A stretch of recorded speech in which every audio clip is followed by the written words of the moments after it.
Hello, everyone. We are live yet again, and this is going to be one of my authors' chats of the week and the first one of 2026. So I hope all of you have enjoyed the holiday season and have had a fantastic new year.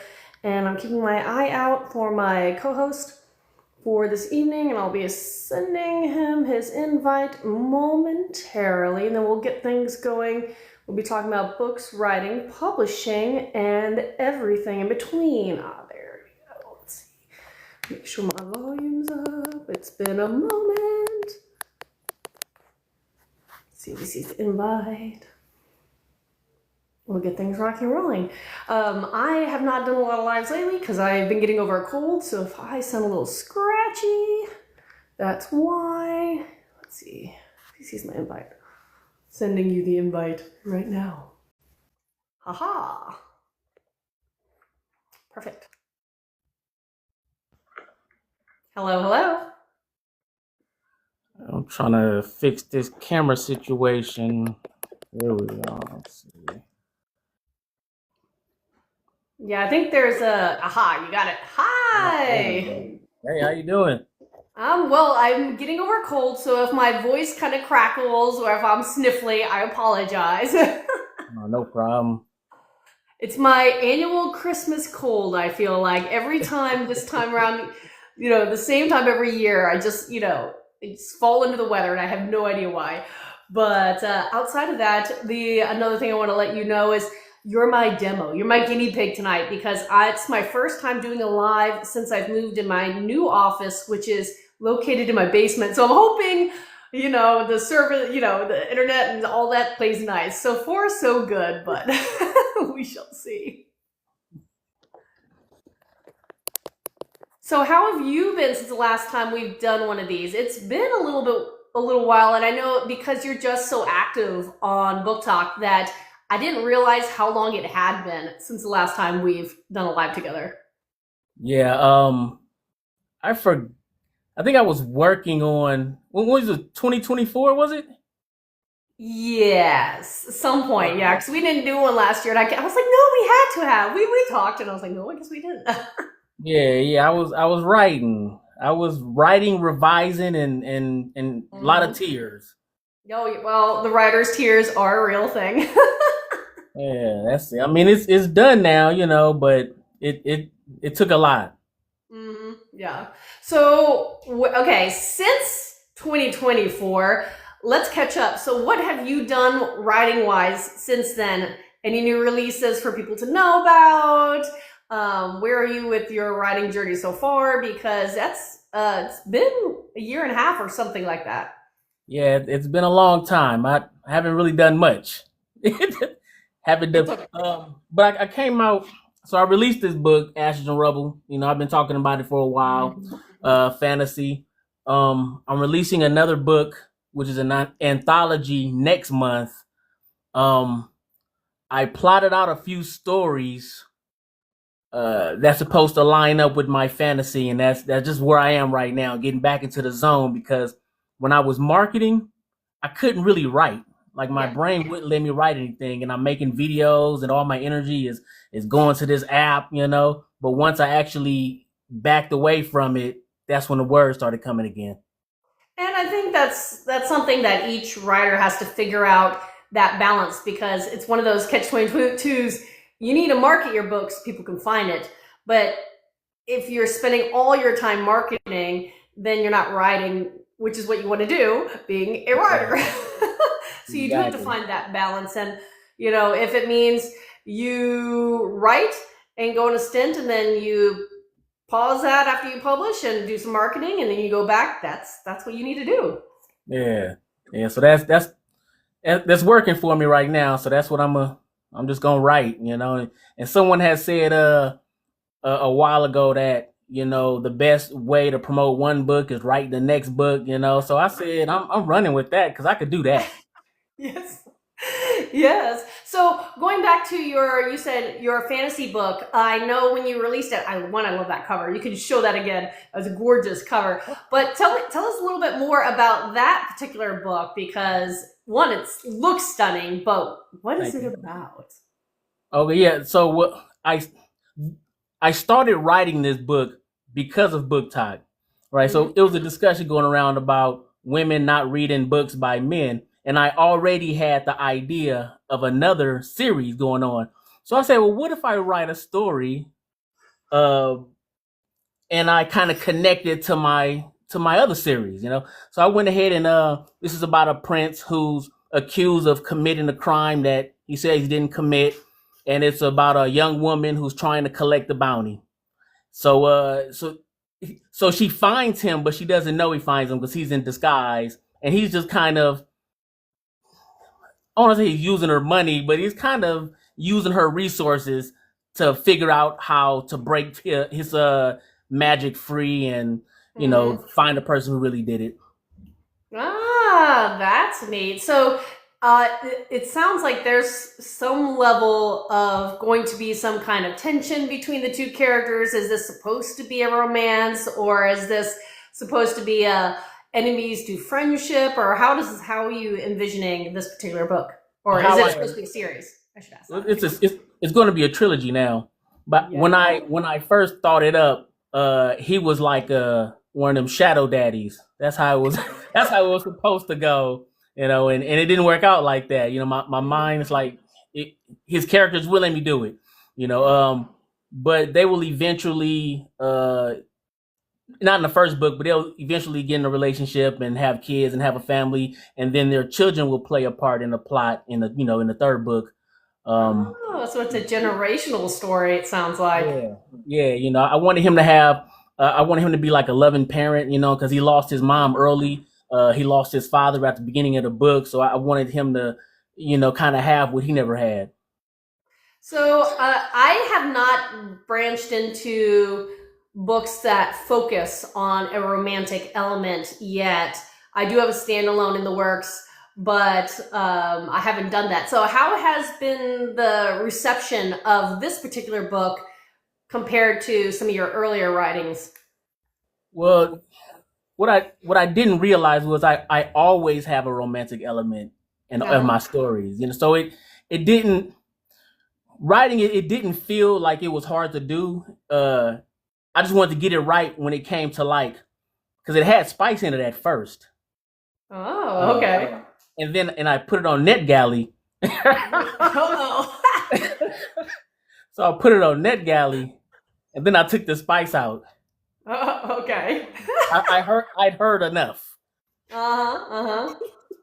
Yeah, but it was the romance part was it was it was nice, but I decided to just take it slow, Yeah. build the friendship, and then go the long route. Yeah, and that's the thing I think some people kind of forget. You can write a romantic focused book or series and not have a lot of spice or any spice. You could be that kind of slow burn. It can be, stuff like that, and you don't necessarily need it. There are obviously a lot of readers that love that and will eat that up, but Right. you don't necessarily need it to have that intimate relationship between two characters, so to speak. So that is neat. And now that it's turning into a trilogy, you said you're working on another book. Is that the second one of this trilogy, or you said that's a different book Oh, series no. entirely? So no, currently I'm working on book two. And once I have this anthology out next month, I can Oh. focus on this book Mhm. two, and then I'm working on a Beauty and the Beast retelling. So I have to start plotting that out, and then I have to get back to rewriting the first book in my space opera because I unpublished those so I could rewrite the first one. Then I'm gonna put them back out. Hey, and that's one of those perks that as an independent author, the more you write, the better your craft is going to be. And if you so choose to unpublish and revamp your earlier works, I've seen a lot of authors doing that just because they've realized, they don't want that representing them because you've advanced in your skill level so much. I don't know if I would ever go back and rewrite stuff because I'm always having so many new ideas, but there is that factor that when people go read my first series, I'm like, just understand this was my first book series. I love it, but my writing style is very different now. Right, right. Yeah, I remember I was reading I think it was Keith C. Blackmore. I was reading like Breeds is it's like a werewolf series, and I love that series. And I went back and I started reading his earlier works, and you could tell it was his early work. I mean, it was still cool though, but you could tell it was early. Oh yeah, oh yeah. I think what's the gosh, now I'm drawing a blank on the series. So it'll come back to me at some point. But there are definitely some series that people will tell you, "Oh, the series is great, but the first book or the first couple books aren't that great, but then the writing gets so much better." And I'm like, "Woo, you have to get people through those first few books. That's toughy." Yeah, that happened with a series I was reading, and I got like the third book. I got like halfway in the third book, and it's like it's a switch happened, and I said, "Wait a minute," But the first two was kind of rough. Yeah, so as someone who's juggling so many different series, because I do that all the time, and I love it, though it's stressful because I'm always feeling like I need to dedicate more time to each project than I can. How are you finding that balance in writing and editing all the things you want to do? There is no balance. That's fair. Right now, I started with my space opera. That's when it started. Mm-hmm.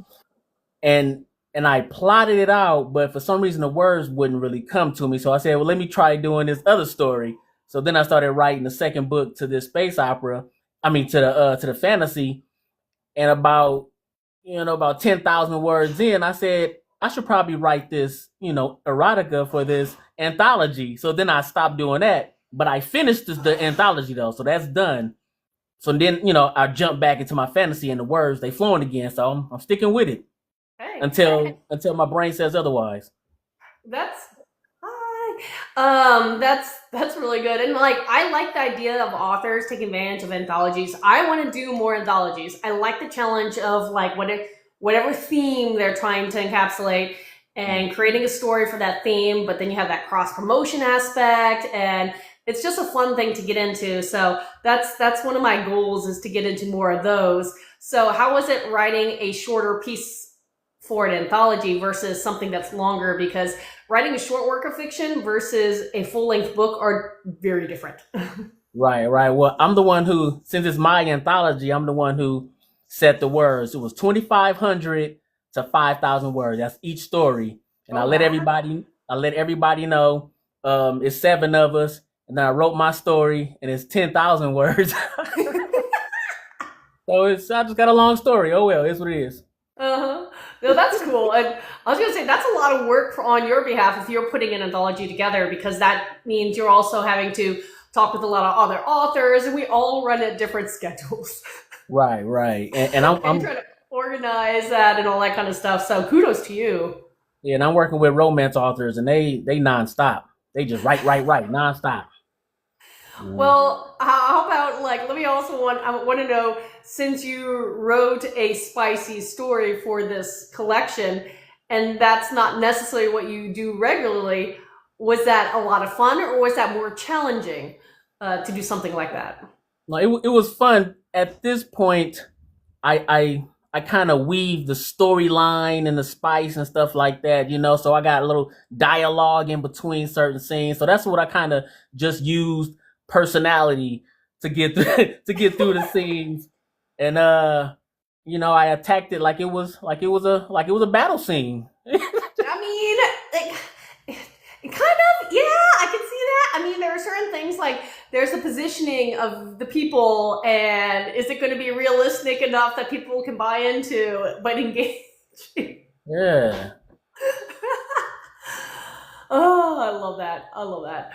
And I see comment facts. I know I'm not stopping anytime soon. Yeah, writers, especially writers of romance, I just feel like I blink and they're just coming out with more and more stories. And I know I'm on that high fantasy towards epic fantasy side of things, so I like doing longer stuff. But it is always fun to kind of shake things up and try a different genre. You've jumped from space opera, kind of all the way to the spicy, to fantasy. Do you have a favorite so far, or are you just having fun playing around with the different genres? Space opera is probably... My space opera is my favorite, but I don't know if space opera genre as a whole is my favorite. I like fantasy. Even my space opera is really fantastical, but it's just in the future. futuristic technology, you know. Yeah, yeah. Yeah, Science, but fantasy kind of stuff. Yeah.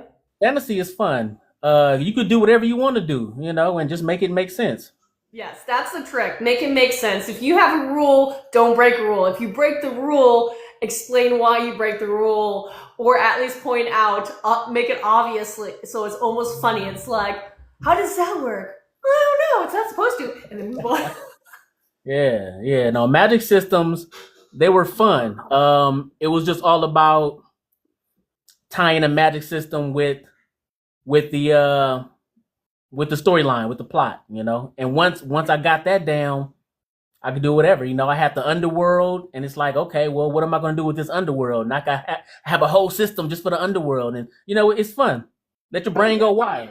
Oh yeah, I love it. But then again, I am biased because I am that fantasy person. I've not made the jump out of fantasy. Everything I do is like different kinds of subgenres or mixed match genres. But I do see a comment saying, Kimberly says, I'm a romantic indie author and I only had a debut release in August, but I have 3 releases soon. See, yeah, I'm always impressed with people like you because I always want to publish a lot more than I can in a year. And I spent so much time coming up with my 2026 plan and I felt really good about it. Went on the holiday, came back, and then I started, thinking about, okay, let's start going through the checklist. And I immediately realized my timing was dramatically off. I'm not going to do everything I want to do. I'm like, no, it's only 4 days into this year. Cry, author tears, lots of author Yep, tears. there you have it, right there.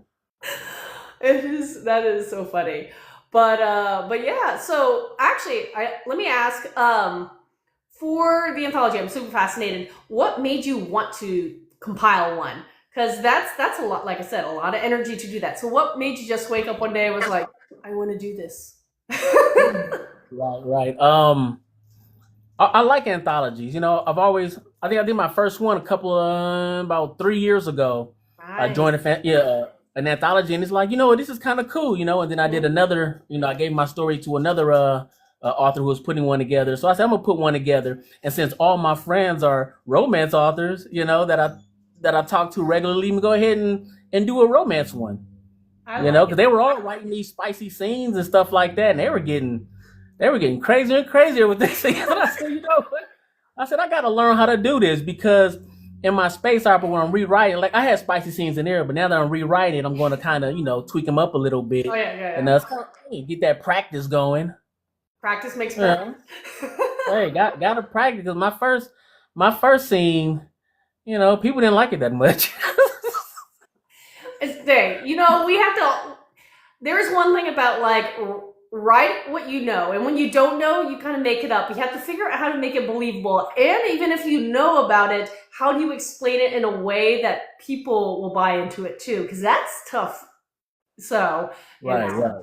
it can be a challenging. Plus, for me, when it comes to the idea of writing spicy scenes, yeah, I have written a couple, but like that's not my forte. And for me, again, I'm just more of an action forward person, so it's always that kind of yes, I'm blushing as I'm writing to you, like I don't know.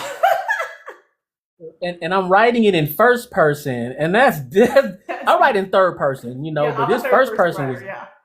first person's different. Yes, that's so hard. I've only done that with one short story, and I was very proud that I did it. It was great for that story, and then I finished it, and I'm like, never again. Never That may again. not be true, but at least at the moment, I'm like, I'm not ready to jump back into first person anytime soon. Yeah, it's different. Yeah, everybody has to figure out their style, how they like to tell the story, the POVs and everything, and yeah, it's a challenge sometimes. But with your second book that you're writing, how far for your trilogy? Let's go back to your fantasy trilogy since we're jumping around. How far along that writing process are you? I'm on the first draft. I'm 20,000 words in, or like 19,000 and some change. Um, I know where it's going. It's flowing. It started off. The beginning was kind of hard, trying to figure out exactly how I wanted to start it and where it was going to go. Even though I outlined it as I was writing it, it was like, man, am I doing this correctly? You know, it had been so long since I done wrote something, you know. But yeah, but so the prince is he's the high king now. And the female main character, she is leaving to go get into her own adventure. I gotcha. Mm. Yeah, so she's gonna. We get to see where she came from, basically. Well, that's kind of cool. A little bit of that kind of background and building out that world development. So I always like that. And yeah, 20,000 words is a good chunk, a good nice start. I don't know what you're aiming for. And it is kind of interesting depending on your genre. Everybody has kind of like what's expected. And as indie authors, we can do, break expectations. Right now, my book that I'm working on, I have about 15,000 words. I only kind of wrote a little bit before the holiday, so I'm about to get back into it. It's going to be my first progression style dark fantasy, so Witcher meets D&D, and it's my largest POV cast, 9 POV characters, and I plotted out 54 chapters. This thing's going to be a monster, and I'm just like hyperventilating behind the scenes as I'm gearing up for this. So, sorry, what? Are you doing like points with your magic and health points and stuff like that, or? I think, the point systems typically fall into the lit RPG side. I'm not wanting to have it that structured, so I'm doing what they call progression fantasy. So the characters do level up, and they do, their power, if the ones who have magic, their powers are going to kind of, grow over time, and the people who have arcane artifacts are going to get big, bigger, flashier, etc., so on. So they're going to progress to being, more powerful. So are the villains throughout the series. So that's kind of what I'm going for, but I'm not I'm taking little by little because this is a very big jump in a direction. So for you, is there anything in your book that you're writing that you're excited but also slightly intimidated about trying to accomplish? There may not be, but that's fine. Yeah, I don't. This stuff that I'm looking forward to. There's an unaliving that happens kind of like in the middle near the end of the story. I'm looking forward to that. I've thought about it for a long time. But other than that, I mean, I just want these characters to just fall in love already, really. It's about time. Yeah, no. Yeah. It's sometimes you just can't force things. You have to let it go naturally. So who knows? Maybe your trilogy will end up being a little longer than you expect if they're just a little slow to the uptake. Don't say that. Oh no. Hey, no, it's good. It's good that it sounds like you have your ideas fleshed out enough that you know where it's going to go, even if sometimes your characters are reluctant. And for anybody who's out there listening who's not a writer, yes, characters can have their minds of their own, personalities of their own, and sometimes we as authors either have to just let them go and do their own thing or wrangle them back into place. Yep, exactly. Yeah, but I learned that the hard way. I learned that the hard way with my space opera. What character of yours has been the most problematic in the sense of they're just very headstrong to write, if that makes sense? Oh, the prince definitely. He did nothing I wanted him to do. Like he just did whatever he wanted, and I just had to kind of roll with it. And it kind of made the female main character like I had to look at her differently because I still wanted her to match him. I wanted what he lacked. I wanted her to have what he lacked and vice versa and stuff like that. But I mean, I think at the end of the day, I think it turned out for the best. Hopefully. Yeah. But I think so. All we can do is hope, and then hopefully the readers will acknowledge that and prove that we're going in the right direction. I did see some comments in the chat. One saying, Echoes and Ink says, I know how that can be. I set out for a series to be a trilogy, but now I don't know if it's going to go any further. And Panzer makes it a lot of fun and sad when a character thinks it's a good day to unalive. Yeah. I come from the dark fantasy side, with the exception I do have a YA series that's more light and bright, family friendly, clean fantasy. The rest of my stuff lists to dark fantasy, and so unaliving of characters happens more often than even I want at times. Like, I have fun with it, and then every so often it's just like, I don't want you to go. Yeah, it does happen. Yeah, I will set it up. Like, I will know if a character has to go, and I know they're going to be there in like book 3. They gotta go, and I'll make you like them in the first book. The second book, I'll make you fall in love with them, knowing they're not going to make it. Yep. Well, I will admit, like, I have characters like that where I know from the get-go exactly, and it is kind of fun to play, no offense to the readers, play with your emotions, because I do want you to like the characters enough so when something happens to them, you have those feels. On the other hand, Exactly. there are those characters where the story kind of went a different way at one point or another, and then I'm like, all of a sudden, like, halfway through a series, it clicks that a character that I like is not going to make it. And I'm just like, oh, no, thank you. No, it does. It will break your heart. But that is definitely, definitely something that does happen. Yeah, I do see something. Writing does take a mind of its own. I'm looking at some of these things in the chat. But yeah, it's an amazing experience when you start writing and then your stories truly do come alive. Yep. Love it. Yeah. So with your trilogy in mind, do you have any goals when you would want to, ideally, because things happen, let's be real, ideally release the second book? Is this something you're trying to do this year? Are you planning maybe next year? What are you feeling at this point in time? If I can finish the first draft by, let's say, May, I could release it this year, but I don't know if I want to, I want to be finished with it. Then I want to talk to my the narrator for the audiobook, and I want them to finish that. And then after they finish that, I might go like maybe early 2027, but I'm still going to write something else in the meantime. See, you're doing the smart thing. You're a patient releaser, it sounds like. I am not.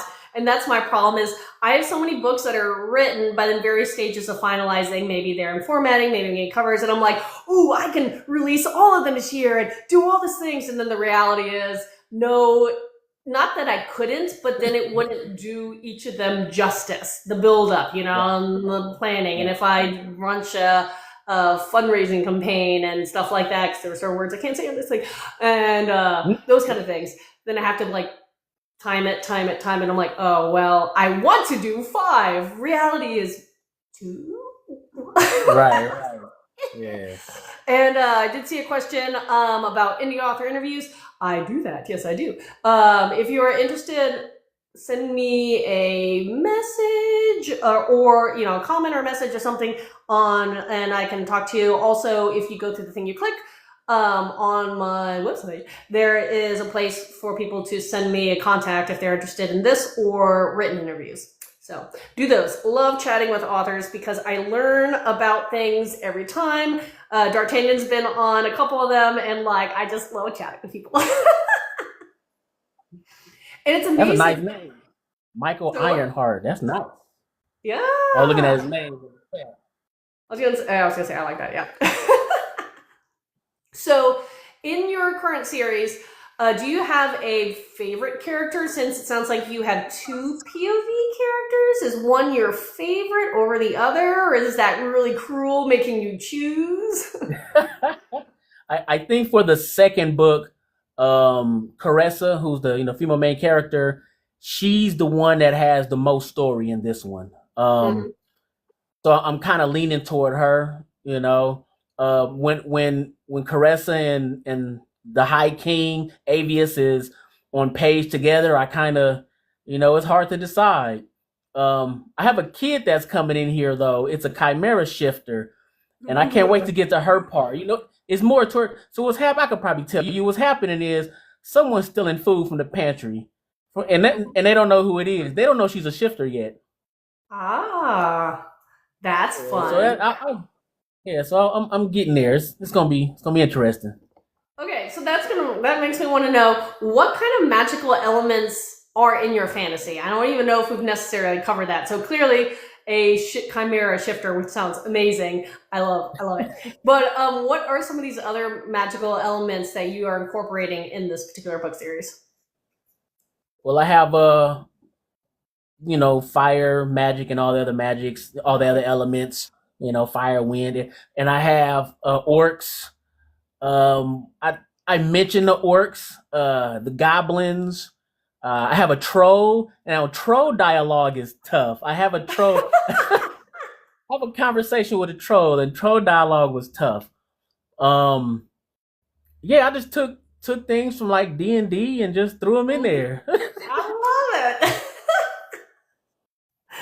You never know what you're going to be inspired by, and that's one of those things. Is with my progression fantasy, since it is kind of influenced by the D&D character that I played initially, and I just loved her backstory, and I really wanted to like kind of just create a reality for her because I'm a writer. That's what I do. But I will admit, I am not an expert at that game. My husband is that person. So I'm that one now being like, oh, I have questions for you. Let me go ask. If I'm creating this kind of character, would this make sense? Right. Picking your brain. But it is fun. It is fun. So, and it's, I was going to, that kind of listen to a question for you. So what was your inspiration for this trilogy? It sounds like you have some D&D elements, but what was it that inspired this particular fantasy trilogy? Skyrim played a part. Yeah. Legend of Zelda played a part. I like And it. and basically I started with just an idea. I started with like a villain, Mm-hmm. and how do I defeat this villain, and what kind of power would this villain have? What would make this villain actually, do some of the stuff he did? And in my world, the villain is actually a victim, and the protagonist, his people are really the bad guys, but he doesn't know that, and we Yeah. don't see that because we're readers and we like the character. So we're just now really getting into the political side of it, Mm-hmm. in book two, which I didn't know I was going to do that much politicking, but here it is. Hey, sometimes that ends up being fun, even if you don't expect it. Like for me, like when I hear the word politics, usually I'm like, ugh. But when it comes into actual fiction, it can be a lot of fun, and especially when you flip the script, partially way maybe through a book or series, and everybody's thinking this is the way it is, and you're like, but actually, Right, there's right. more sides Yeah. to a story than just one. And that was like for my YA series. It's kind of a tiny spoiler, but not big at all. There's too many plot lines in that one. But my YA series, because it's this multiversal isekai portal fantasy. In that one, in the first book, you have goblins. Goblins bad, goblins bad. And then in one of the other books, the character meets another one and learns more story behind it and realizes, oh, maybe I had it wrong, and or at least not 100% right. And that's kind of just a fun thing to play with, again, the emotions of readers, but also your characters, and allow them to see through other people's points of views and eyes, and expanding the world. So politicking, Hmm. Yep. Yep. it does It's happen. interesting. Yeah, and I Sorry, got what was some that? I got some assholes on the alongside with the High King, because he's a good guy. He's goofy, Mhm. he's funny, but there's some assholes there, and he's still trying to fill his father's shoes, and Yeah, yeah, that's what I'm trying to work with right now. yeah. And it's a good thing to challenge your characters, to force them to grow in some way or another. It may not be growing in a good way, but at least grow. Just- It's true. It's very true. So if I know I'm going to ask another question, which I'm like, it's one of those. Don't panic. Here's the question. Drum roll. No. If you could envision some future project, do you have any idea of what would be next? You're already juggling 3 right now. I know the anthology is about to wrap up, and then you're halfway through your trilogy and you're going back and doing some revamps of your initial series. But beyond that, do you have any other kind of ideas of future works, or is this kind of it for right now? Because that's already a lot. So I was driving. I drive for a living. I was driving in a truck, and a song came on, and I said, "Ooh, cyberpunk." So now, so now I gotta write a cyberpunk. But that's in the really future. do like jumping around. That's pretty fun. So that's coming. Well, there you go. Maybe somewhere in your dedication will be ode to whatever song. I dedicate this to the song who had inspired it. Or come up with a cyberpunk playlist that you have a QR code and it sends it to your Spotify so people can listen to your cyberpunk playlist. I have about 7 songs on that playlist already. Ooh, you are ahead of the game. I like it. Yeah, I have a playlist for my fantasy too. It's on there. I love that. Every song inspired a scene. Well, every song inspired a scene. Sometimes it's just like I envision what it would look like if it was an anime, like the beginning, like the beginning. And I have a song for that. It's just all kind of songs. I love that. I love that. So, as someone who plays a lot of video games and gets inspirations from those kind of and computer games and stuff like that, if any of your series could become a movie, a TV show, or a video game, what would you prefer? I'd probably do like a animated movie, maybe. I like that. Yeah, I think that'll probably work. I mean, I like the movie idea, just a movie, Mm-hmm. but I don't know. I don't totally trust them. Be some kind of anime and show, and I can see that. I can see that. Yeah, they have better fight scenes, Oh yeah, they're they're beautifully over the top. Yeah, a lot of red splashing everywhere. That's what I'm talking about. That's what I want to see.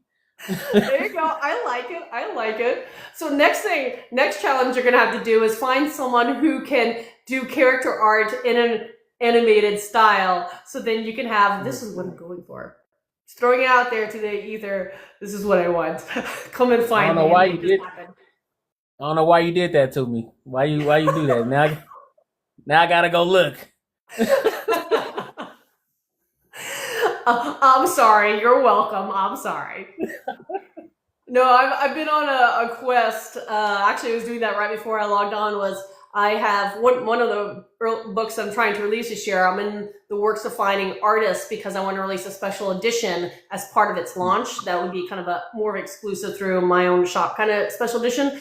But I want, various character art and stuff, scene art and stuff. So I've been going through like DeviantArt and looking at all the artists and being like, ooh, I like your style. Ooh, let me go, put that list. And I'm like trying to come up with that vision of how I want my characters to look like and be expressed. Right. Okay, I see a question. Sorry, I missed that one a little bit before. I see a question that popped up asking how many words. Oh, you already got you already answered. How many words? Remember, I beat you to it. Remember, you're allowed to point them out because if this is a very nice recording, sometimes they are, sometimes they're not. I'll be able to repurpose this on my YouTube channel at a later date. So that's one of the reasons why I point out verbally some of these comments. But it was asking how many words were both of our debut novels. And you said 108,000 words, but I wrote 1 and 2 together because I thought I was going to have a big book. It was 800 pages, but I couldn't afford to get it edited. So I chopped it in half. Nice. My first one, I was closer to, I think, 160, but I edited it down to closer to, I think it was like 125 at the end, just tightening it up things. Again, it was my first book, and I like to talk. So I was just like, ah, and my editor was like, snip, snip, snip, snip. We're gonna trim all this. I'm like, okay. Yeah. So still, like, depending again on your genre, for like epic fantasy and literary RPG, that is very small. For romance, that's very large. You know, it just depends on what genre you're writing into. For YA, usually it's on the smaller side because it's YA. I don't listen to that. But yeah, so it just gives you an idea. Another question came in. Do you prefer write shorter scene type chapters or larger chapters? So what do you prefer in general? I don't know if it's large or small. It's around 2,500 to 3,000 words. Mm-hmm. That's normally, I can get up to 5-6,000 sometimes, depending on what's happening. Like sometimes a scene would cross over chapters, so I'll end one chapter in the same scene and begin the next chapter in that same, It all depends on how the story's set up. Yeah.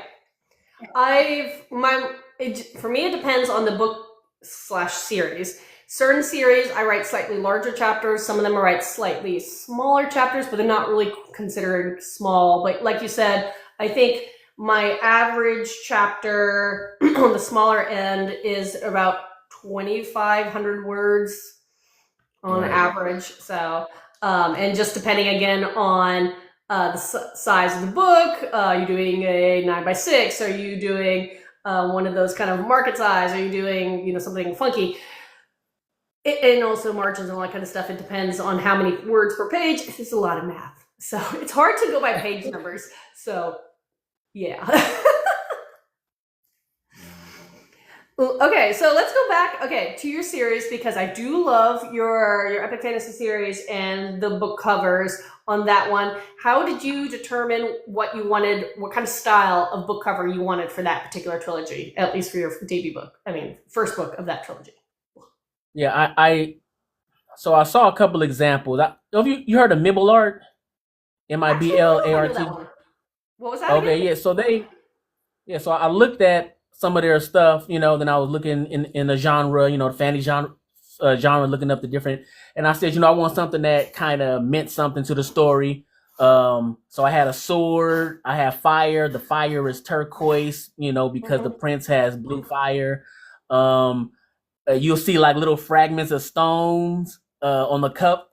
I don't know if you can see it on here, but it's like little fragments of stones on the cover, like right here, and those are supposed to be. So there's statues that were crushed and crumbled. You don't know this until you're reading the book, but there were statues that were broken, and there were a people that were set ablaze, which is why it's called Ashes and Rubble, because the ashes are it's like their memorial or something. But they gave me two different covers. It was that one, and it was one with an actual stone, which was another part of the story, and that stone was enchanted, and it had feathers on it and stuff like that. It was cool, but the other cover won.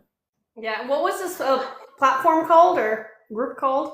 Oh, Mibble art. Oh, I'll put it on there. I always learn something new every time, so I'm making my handy dandy notes because I always learn. I always love checking out different things that I don't know about. Yeah. Okay. I'm gonna write that and spell it correctly. There we go. There, cool. Yeah, I'm a writer, not a speller. Just understand that. This is why I rely heavily on the editing process. Right, exactly.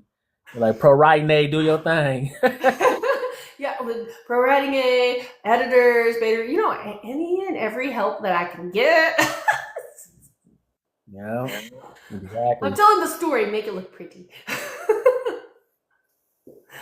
Mm-hmm. But yeah, so do you, let me ask you, when you go through the editing process of your books, do you use a professional editor? Do you use beta readers? You mentioned pro writing aid. Like, how does your editing process? Because everybody's is a little different.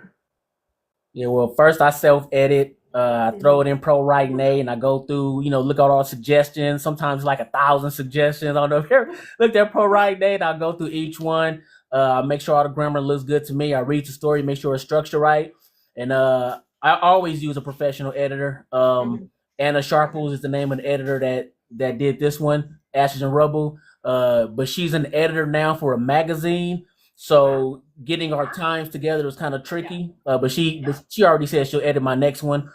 Um, and then after that, I found a proofreader. Mhm. Um, I found a couple proof. I forgot. Hold on. This ain't right. Hold on. What was her name? Yeah, see, but yeah, I found a proofreader. Sage Santiago. Yeah, she's pretty affordable. Mhm. And that's like my little team. I love that. I was gonna say it's always good to like start creating your team, especially if you're a newer author or writer. It's something that is fantastic when you have the people for every part and it kind of flows more or less the way you want it to flow, the whole editing. And I don't know if you do your own formatting or if you get someone else to help you, but like when you have all these little things aligned, it's wonderful. Yeah, I learned how to format. I had someone else format another company. It was like $40, $50 or something. And they sent it back, and I looked at all the settings. I said, okay, this is how they did it. And then I started formatting my own books, right? Just in case, because you never know when you gotta, do that. So I started formatting my own books, and then I looked at like chapter headers, and I was learning how to put the chapter headers in there and everything, in the paperbacks. I found some artists who do chapter headers. So now, I they lined up. I love it. See, that's one thing I want to. I don't think I've ever really done a lot of chapter headers in my books, and that's something that I want to incorporate more in the future. So who knows? Maybe I'll be picking your brain in the near future. How do you I'm do here. these? Who do you ask? Like, I have no idea. I'm making that note too. Told you I learn something every time. And again, if I'm coughing behind the scenes, it's because I'm getting over a cold, so apologies. Oh, no problem. I am thankfully no one's near me. This is the wonderful thing about doing things virtually. I'm not spreading the plague or anything. The cold stays with me. Okay, so the hour's starting to run by. We're hitting that mark. So I always have a few questions I like to ask. Again, if this is a nice little video thing, I'll be able to share this out with other people in the future and put all your content down below for YouTube. Now, where can you said you've unpublished your first series, correct? Yes. Okay. So for the epic fantasy, and if you already know about the anthology, where can people get these books? Like, where are you exclusive to Zon? Do you sell direct? Are you wide? Where can people find your books? Yes, they're all on Amazon right now. So I just have them on Amazon.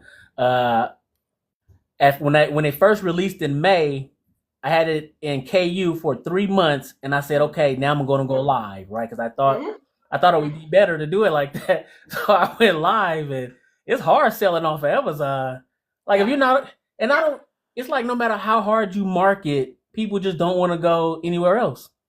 That is true. That is true. And I had the same. I still have had the same experience moving my ebooks and a lot of my audiobooks because I took them wide and I also sell them direct.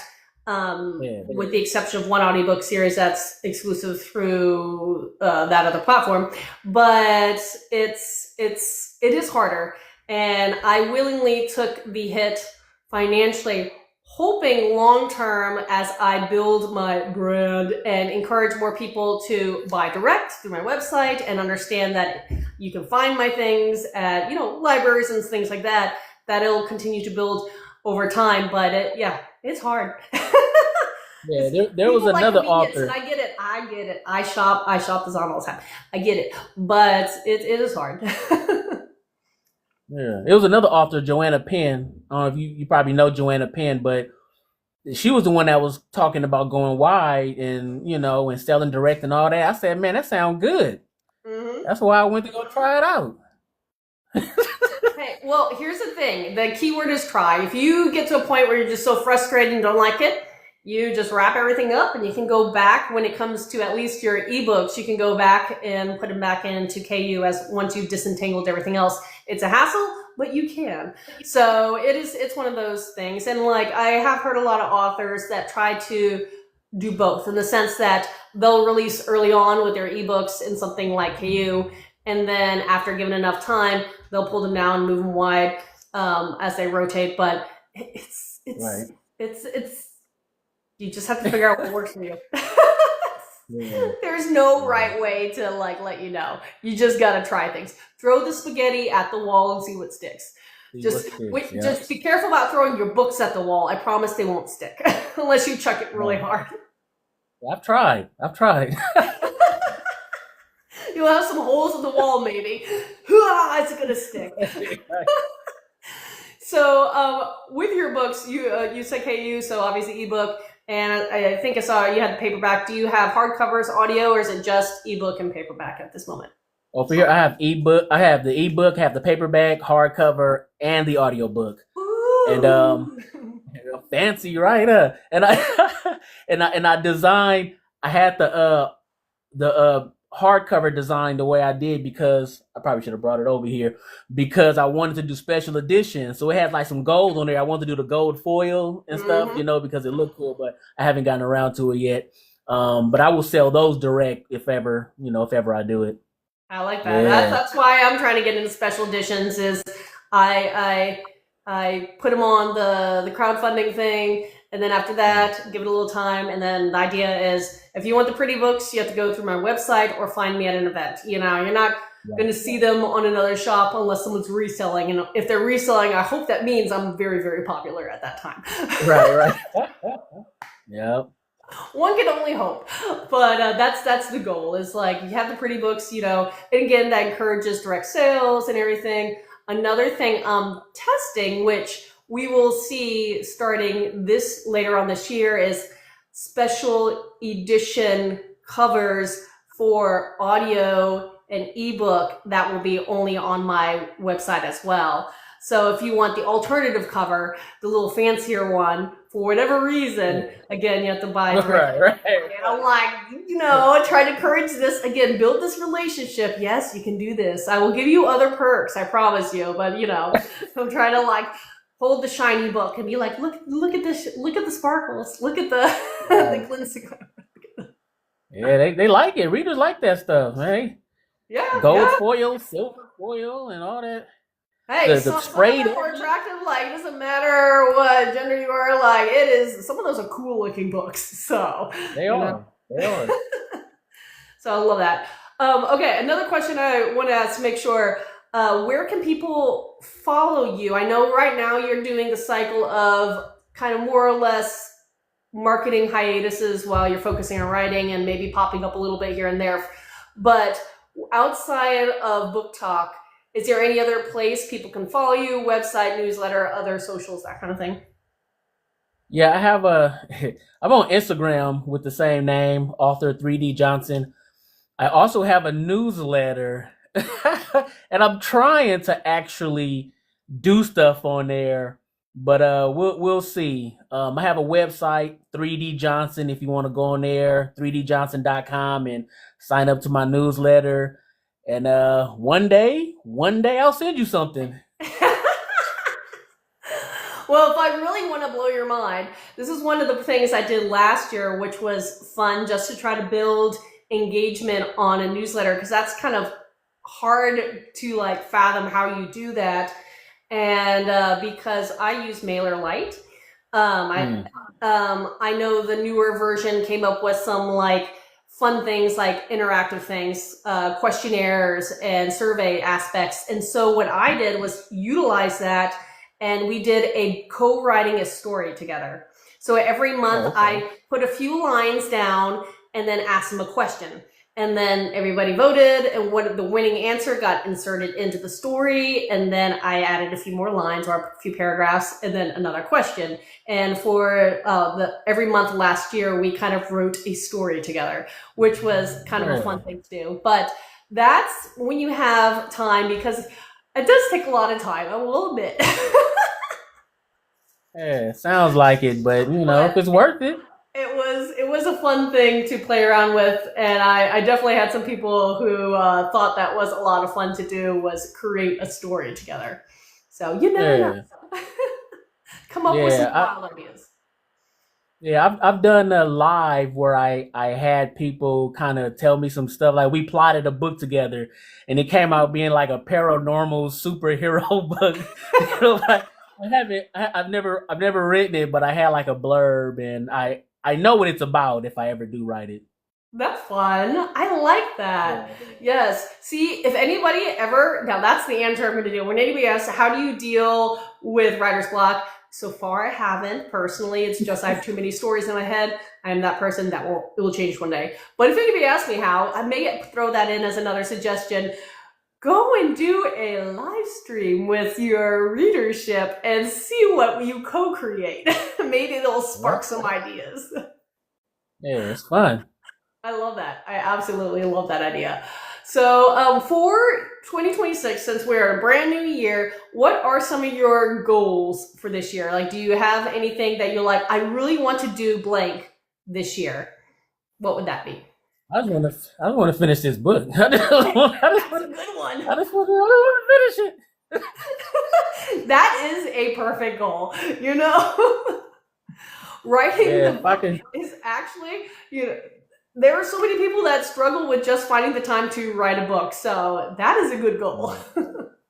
I have a horror story. I have a I have a horror story, but it's the point of view character is a rabbit. Right? Okay, It's like a okay. talking. There It's is. like horror fantasy. Hey, I haven't seen it yet. It's on my to watch list because I love horror. But there is a movie called Good Boy, and it's like a Hmm. horror movie from the POV of the dog. Oh, okay. I think I've So, seen. Was so it on Netflix or something? you're not alone with that idea. You're not alone. And then there's one coming out this year that's a detective, unaliving mystery one. POV of the sheep. You know, Oh, you're not odd. There are people going this route, so you might be onto okay. something. Just I throwing have it. to write it. So you just have to find time to write it. I see another question popping in. Who are our influences writing wise? So, is there any particular author person that has influenced your writing style or your book stories? No, I have a bunch of authors that I like. I just like the way they tell stories. Mm-hmm. I like Kristen Hanna. She writes that,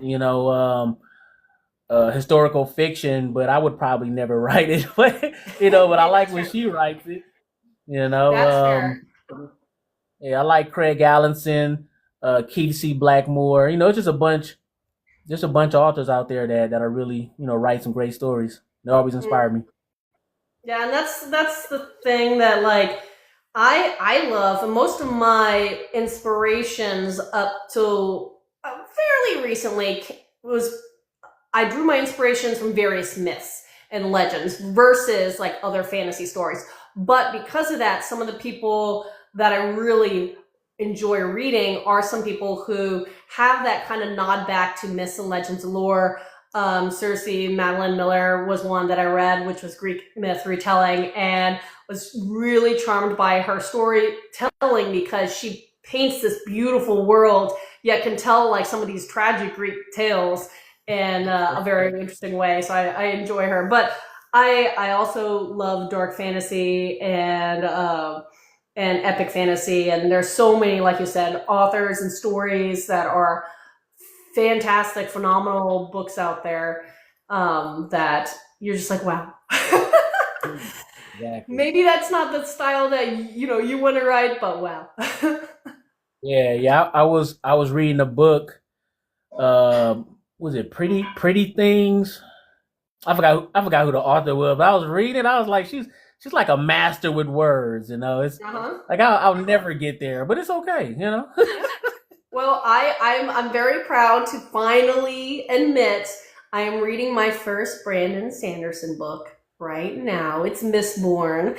So I'm finally reading one of his because that's one of those everybody in the particular genre that I like write and read. It's just like you have to read one of his and you have to read his books. And so I'm finally making that step. You have Everybody to read if you breathe read here now. Mistborn. Sorry, You have what? to read the trilogy. You can't stop at the first one. You got to read, Well, no I matter how don't. you Well, feel. Let's see. No. I will most likely, I'm a completionist. I will complete them, but I do a weird roundabout thing. I am currently like partially through like 8 different series because I'll like read a book and then I'll read a standalone and then read a couple other books of different series and I'll do this weird spiral. So for the past few years, I've been working my way through Wheel of Time. I'm about to read the 8th book. But it's going to take me a couple more years because I keep doing this weird spiral. Because I never read a series through straight away. I don't know why. I just always want to read the next thing over someone else's. That's why I like starting a series like when they start writing it. You know, when they write it from the very first book, it's like okay, and then I'll see you again next year. You know, for book 2. Yeah. You know, I like Evan Winter. Evan Winter wrote the Rage of Dragons, and then like 2 years later he came out with book 2, and I've been waiting for like 3 years. Hey, at least you're caught up with certain things.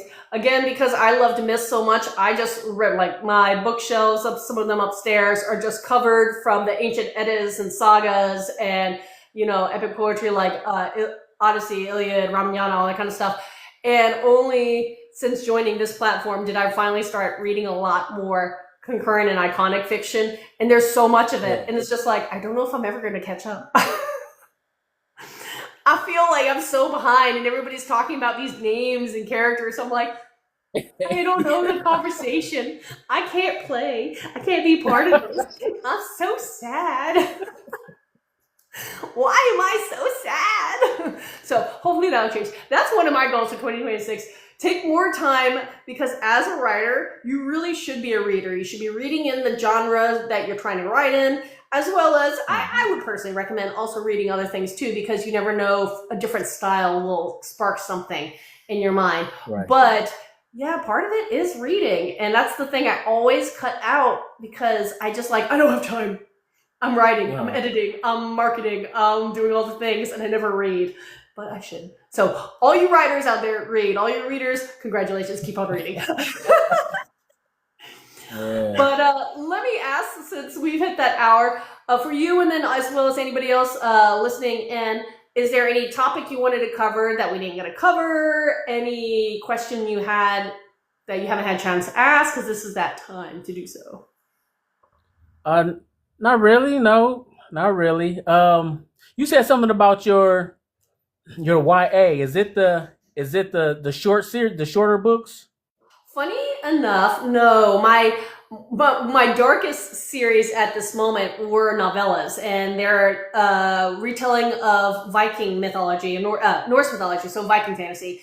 And there are 16 of them all, and that's the one that I have my special editions coming out earlier this year. So I'm super excited about those, and that is a complete series. My YA series is continuing to be published. The 6th book of that series will release later this year. There should be 8 in all, but they're full-size books and they're clean fantasy, great for families that have young teens and up. If you like the younger side of YA, and fantastical, lots of fun, magical multiverse, 12 worlds, multiple dimensions, so much goes on. Everything you want in a fantasy is going to be in this.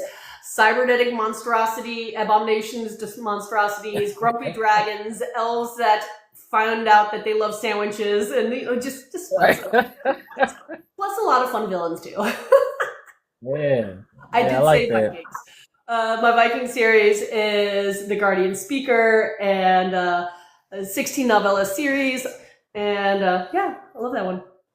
It's one of my passions, retellings of myths. One of my things. And the other ones is off-the-wall fantasy. Always try new things. Always try new things. But yes, the YA series is called The Jed Chronicles. The first one's the 12 Task. I don't know if I said that. I bounce around. My head is a ping pong ball game. It's just bing, bing, bing, bing, bing. Oh, man. So if anybody else has any questions, comments, post them in now. Also, if you have any announcements you wanted to make, this is that time. I don't know if there's anything you have bookish-wise or announcing. I don't know if do you go to any live events? I didn't even get to ask you that. Do you ever do book signings or stuff like that? There's one that I'm supposed to go to at the end of next month in Las Vegas. Ooh, intriguing. And my anthology will be done. So I'm trying to print those out so I could bring them, because most of those authors are romance authors, which means most of the readers are going to be romance readers, and I just want to be fitting in. Yeah. Yeah. Well, you have a little bit of time. Again, you have to just structure your own priorities however you best can. It's just, I know, it's a juggle. It's always a juggle. Yep. And coming back from the holidays, always even like more so. It's like I woke up this morning and I was like, first day back, and I'm like overwhelmed in minute 5. It's just like, ooh, there's a lot of things I need to be doing right now. Yeah. Well, thank you so much for hanging out with me this past hour and catching up, since I can't believe how long it's been since the last time we talked, and you've been busy, with all these new projects. So it's always kind of fun to see what you're up to, and hearing about your upcoming anthology release and your new series and everything. So thank you for coming and talking. Oh, thank you for having me on. Well, as always, if you ever want to do one of these, you can always reach out to me too. But don't worry, I'll probably tap you on the shoulder periodically as well, because I love catching up and talking with you. You're so fun to talk to. And for everybody that's come and hang out this hour, thank you so much. It's been a blast, but my cold is catching up with me and my voice is scratchy, and it is the hour of the dog walks. So with all things said and done, I'm going to bid everybody farewell, but thank you so much again for hanging out, Dartanyan. Thank you. Bye, everyone. Thanks. Happy reading.